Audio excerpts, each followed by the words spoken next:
What was the thing you've said as a tick that made you laugh the hardest at yourself?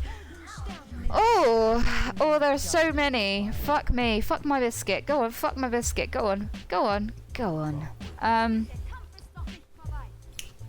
I think it was probably when I was in the back of an ambulance and two really hot paramedics were scrubbing me down because I just fell in a pit of corrosive acid, shit, and dead bodies. And I hadn't told them that I had Tourette's yet. So while they were washing me down, and Jesus, they were really washing me down. I was butt naked. Luckily, they let me wash my ass crack myself. That was very kind of them. But one of them was stood behind me, scrub-a-dub-dub, and I turned around, made eye contact with them, and went, "Would you like a fisting?" And I swear to God, her face was just amazing. Like, when I die, one of my flashbacks will be that girl's face that she pulled when I offered her a fisting, butt naked, covered in shit, you know? I think that one, I laugh at that in bed sometimes, just before I go to sleep. Like, I don't know if anybody else has a cunt. I don't know if anybody else has this, but sometimes I have like this little fairy who comes to me at night and says, "Hey, you remember when that really fucking ridiculously cringe thing happened? Yeah, that thing. Well, good night," and just leaves me to think about that and try to sleep, yeah? So, mainly, the fairy brings that moment when I offered her a fisting.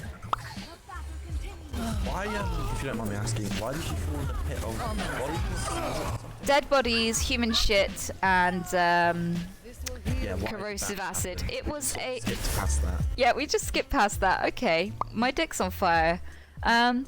So the beginning of that story, I've told it a million times, but I'll tell it again, fuck it. I've got a dick. I've got 10 dicks. Let's see, so how did that start? So I was marching across a field, basically, doing some volunteer work, and I stepped onto what I thought was a hard car park. But it was actually the hardened layer of fat, that sat on top of a pit of human shit. It was an illegal cesspit. So the farmer was dumping livestock bodies in there, and it was directly his sewage and also corrosive chemicals used in agriculture.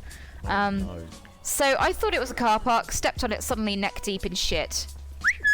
How did you get out? I had to just climb out by myself. Hello, Book. I had to climb out myself because the fumes can overwhelm you and make you pass out and drown, so nobody wanted to come close. So I climbed out, and I touched a cock. I danced on the cock of the devil. We called for help. We called a mate who was driving us around, and he pulled in, and he tried to park on what he thought was a fucking car park.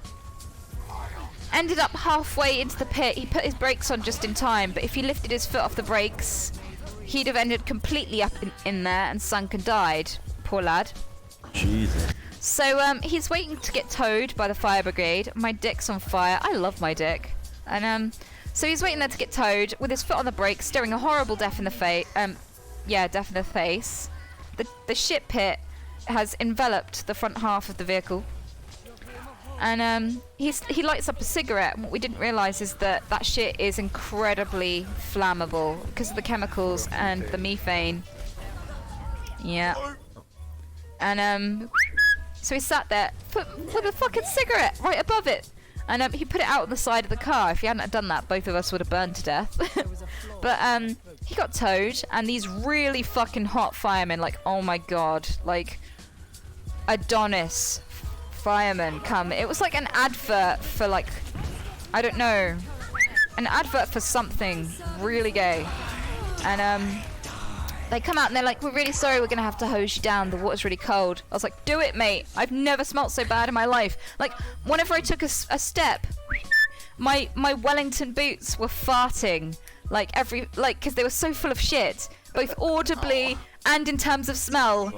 They were farting. Like, they were so glued to my feet that, like, 3 firemen had to pull on my Wellington to get it off me. And so I was stripped down to my underwear in the middle of winter, freezing fucking cold, freezing my tits off, my cunt is on fire, I'm touching a biscuit, double dunk. And they hosed me down, and the water felt warm. I was already so cold, yeah. So they're like, we're gonna have to stabilize you in the ambulance. So I get in the ambulance after being hosed down by the hunky fireman in my underwear in front of all my friends, and it's already starting to sound like a bad porno, isn't it? And I touched a can. It's like the Dart story merged into this story. Yeah. There are no orgies in this one, unfortunately. So I get in the back of the ambulance. I haven't told them I got Tourette's. They fire up the heating to warm me up, and oh my god, I did not know this stuff could smell worse. But when the heat started cooking it, my nose hairs were burning, and they were like, all we've got is a bottle of saline solution and a couple of packs of baby wipes to wash you. And I was like, go for it. And they were like, you're gonna have to get naked. I was like, what? And they're like, all the way naked, take it off. And I was like, butt naked, with these two really hot girls feeling kind of like a bit exposed, and they were washing some pretty intimate places on me, I gotta say. So this was like already really taking the whole porno situation to another level. Like, and my dick's on fire. And then I make eye contact with that woman. And I'm like, would you like a fisting? And she's startled until I explain that I have Tourette's. And then I was completely naked, and they wanted to take me to the hospital. And obviously that was not going to happen very well if I'm butt fucking naked. They can't just wheel me in nude. So they made this blanket, this little white blanket. They put it over me and they tied it on with some bandages. It looked like I'm going to a fucking toga party. Yeah. And they wheel me in. And at this point, like, the girls were getting pretty I had my arms crossed, and everyone thought I was just sulking because I fell in a shit pit, but I was actually just supporting my boobs. Because I'd never, ever just go without a bra. I don't even sleep without a bra, and that was just so horrible. I hated it. Yeah, I always wear a bra. Like, always. The girls are heavy. And my dick's on fire. So we get in there, yeah? And they wheel me into this little cubicle, and I look to the left of me, and fucking, of course, there's a thirsty boy. You can smell like shit. You can literally smell like shit, and if you're a woman, there will still be thirst. Thirsty boy. Oh, God. So this guy looks at me, and he's like, you look like an angel. And I go, don't come near me, mate. I really fucking don't smell like one. You know? Just story back.